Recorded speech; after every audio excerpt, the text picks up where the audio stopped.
Alrighty, hello everyone, this is Reimu Bakare, playing the Tier 11, Tier 12 Japanese super carrier, the Sekiryu. Matchmaker, we're going against 4 DDs, 3 cruisers, and 4 battleships, with another Sekiryu on the other side. There's just a Holland and an Austin. I'm not really too worried about this game. I think we have gonna have a pretty decent game, hopefully. Hopefully nothing too stressful. Of course, we can't really fight too much on that. For the build, we are going enhanced reactions build, and this will force him to recall his planes immediately, which is good. Buys us some time while we spot their ships. So I'm gonna pre-drop this twice because I don't want to spend too many planes on scouting around, losing them for free like that. Marcel doing Marcel things, still manages to kill one plane, which is a little annoying, but I mean it happens, right? Holland Sherman's over there on north side, so we don't have to worry too much. I think focusing the Montana might be the play. Go for the oh, something's here. Nope, Smolensk is the play. Let's go straight in. Pop a heal.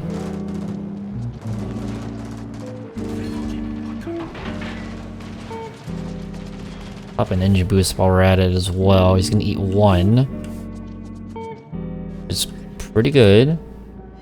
Nice. Right on the bow. He hard turns to me, I think. Yeah, let's let him eat 1 here. Shimakaze does have AA on, but Shimakaze does not have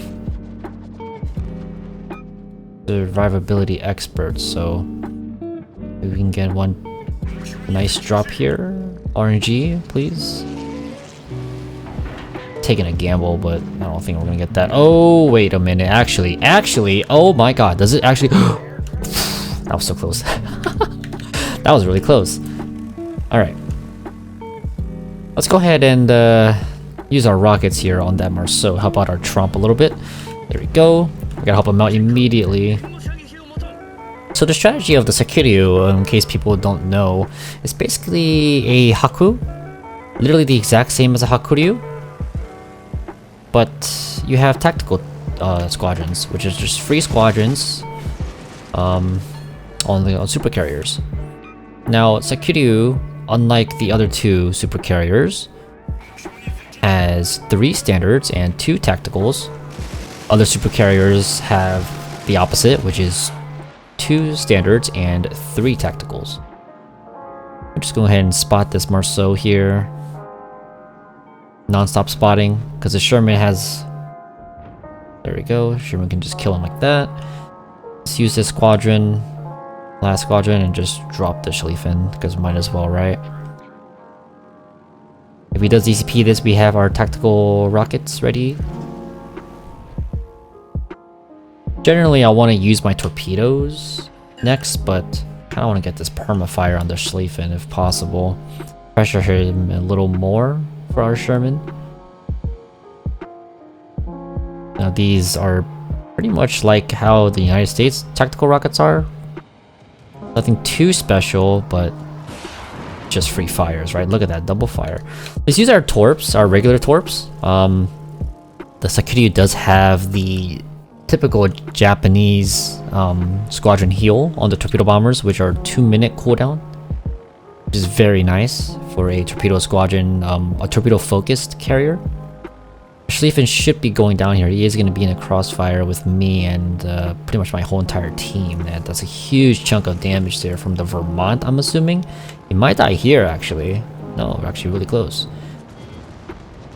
Drop these torps early so we can start maneuvering around. We might have to recall these planes. No, we're just gonna leave it. Gonna stick to it. Nice. Squadron gets tagged by my squadron, which is good. Don't worry about that. Napoli should be going down here too. Let's drop the Montana next. Nice. Drop the Montana. It's all about chain striking. Planning your strikes, getting that sweet chain strikes off. Drop him, and then we go ahead and drop the... We drop the Yamato. Look at that. We got like 4 strikes in in succession. That's beautiful. That's what we like to see. And now, Montana DCPs his broken engine, and then we can go ahead and strike him with our tactical torps. Because he's most likely going to be DCPing that. Now these torpedo bombers, these are the same torpedoes that the Sekiryu and the Haku has. All same alpha, same stats. But the thing with the Sekiryu tactical torps is she has 2 torps per plane. So in case you guys don't remember, the old Hakuryu torpedo bombers had 4 torps in it, and those were very scary, very broken. This is exact same. It has the 4 torps, and basically it doubles your alpha on already very scary torps. Hopefully this one lands. If it does, that's gonna be beautiful. All 4 lands for an easy, pretty much 28k, and now he's got a broken engine, perma broken engine. Look at that. Now the cool thing with the Sekiryu is, because it's just like a Haku, your torpedoes are able to actually, you're able to use your heal on your torpedo squadron, and then because of the 2-minute cooldown on your heal, if you use another squadron, do maybe 2 or 3 strikes depending on the squadron that you use, and you go back to using your torpedo squadron afterwards, your heal will be back up. So look at here, we're going to be flying straight to the Montana. Our heal is basically up again by the time that we go there. You want to use your engine boost wisely, so you don't have to, like, you know, when you're right at your target, you don't want to be on 0 engine boost, right? You want to use your engine boost, pretty much have enough engine boost so you can start the attack run and exit the anti-air bubble. You go ahead and do this. Monty he DCPs now, I think. No, he just put out the fire on its own. So go ahead, hold the engine boost while we're flying away. Fly away. Wait for the torps to hit. That's another broken engine. So he DCPs that. So what we can do here is fly outside of his AA bubble. Now our squadron is dark, so we just watch what he does. He's gonna turn into me most likely, because he's gonna be trying to kite away from this vampire. Because his DCP is on cooldown now. He has to be careful what he does next. So now he sees our squadron is gonna be coming back in. Try to fly around to get the best angle as possible.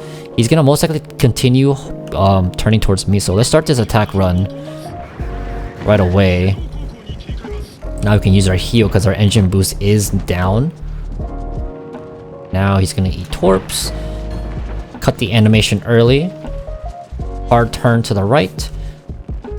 And we can start our attack run again.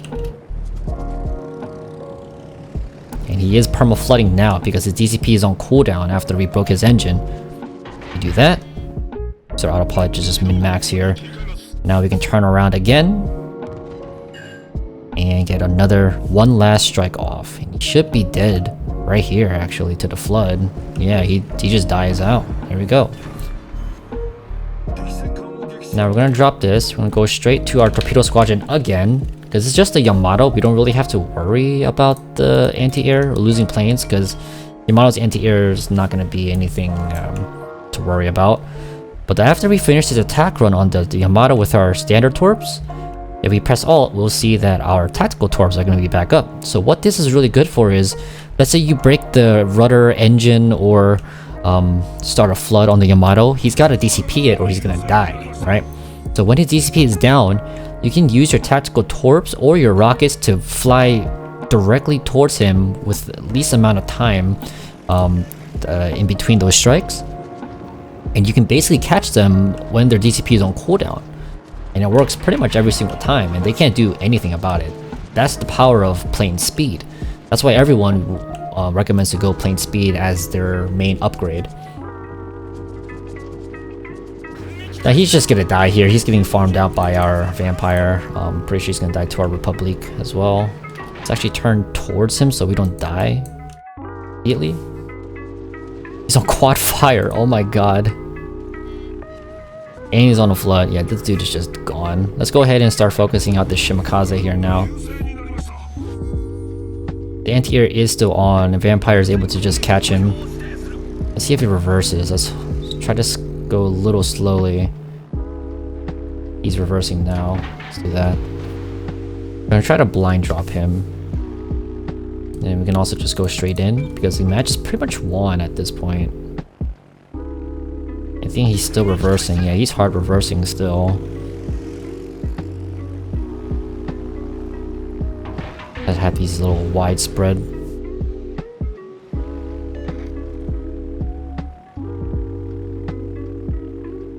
But yeah, that's pretty much how you play the Sekiryu. I mean, you can play really aggressively on the Sekiryu, unlike the Haku, because you have free squadrons that come up pretty frequently. I mean, like, the timers are nothing like special, like how the United States is.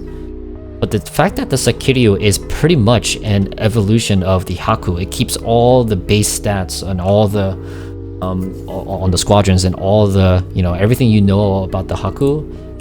It's pretty much just gonna be the best super carrier because you have three standard squadrons. You have so many fighters available. So this is why fighter build, I generally run fighter build, because you have that extra squadron of consumables compared to the other super carriers. Go ahead and drop him here, and also the fact that the super carriers fighters are also much better than the standard squadrons or standard carriers that we know of. That's, you know, pretty much all the tier of carriers that's not super carriers. And the fact that the radius is larger, and also the time it takes to let the planes come in and also tag on is much quicker. So it's just overall, it's just so much stronger than, you know, the fighters are just nothing to be joking around about. Like, these things are actually very deadly. You can catch other squadrons off guards on the other carrier, and you can also, you know, you can basically lock them out. You can drop them on top of the squadron and they'll just tag on immediately. But just everything about the Sekiryu is just so good, and I don't know, like, a lot of people in testing were saying how it wasn't the best because United States Torpedo Squadron is just so much better. But it's like, you know, having all your squadrons readied up every single time gives you just the most flexibility and the most options, comparing to how other super carriers, you know, like the Eagle and the United States has to suffer from, where they have to wait for their tacticals. Sekiryu just has flexibility, which is really nice in a game like World of Warships. And this guy pretty much just dies here, I think. Eats 2 torps. He doesn't accelerate fast enough. Boom. And he floods out. Nope. He's it. I'll kill him with this one then. Nice. Well done. Almost 200,000 damage, but I mean, you know, we weren't really focusing on damage output. We were just trying to showcase the ship. Yeah, that's a lot of torpedoes hit. We didn't even have to use our bombs. When we have to, I mean, we have the option to use our bombs, but I mean, look at this. Almost 2,500 base XP. We pretty much just farmed out the Schlieffen, the Montana, and then the Yamato. We got so much damage from the Montana because, you know, we basically broke his engine, and then we forced a flood, and then it's just free torpedoes after that. He was stuck in a crossfire, and he just dies. Here's the XP and stuff. I'm using a whole bunch of modifiers, which I'll show here. But you guys can take a look at it here if you want to. Ship XP, modifiers, right? Commander XP. But yeah, I still believe that, you know, Sekiryu is just the best super carrier that one can even think about. I don't know how anyone can really say United States is stronger than the Sekiryu, because it's a gimped midway with one less squadron, which is the torpedo bombers. Meanwhile, Eagle is a gimped audacious that has no rockets for some reason, and audacious rockets are probably one of the best in the game for dealing with destroyers. But yeah, Sekiryu game. One thing I want to note on the Sekiryu is that the armor scheme is the best on any of the super carriers. It is very tanky. You have, unlike the United States and the Eagle, the whole flight deck is armored. You have 95mm on the center deck, and then the forward and the rear is 40mm. Not to mention that you have the side torpedo boat protection of 150 millimeters. I believe it's the same on the other side. Yes, so on both sides. And then if you take a look at the Citadel, that's the Citadel. But again, you have this very good protection of the side armor. So if you are angled, you can mitigate a lot of the damage unless the shells catch on here. This is like the only weak part of this carrier. But yeah, I mean, Sekiryu is honestly just so strong. So if you have any questions, feel free to ask in the comments. I'll try to answer them. Don't want to be dragging out this video for too long. So yeah, a nice casual game of the Sekiryu. Let me know what you think about the carrier, if you have been enjoying her, because she is out for tech tree now. So let me know. I'll see you guys later in the next one. Goodbye, good night.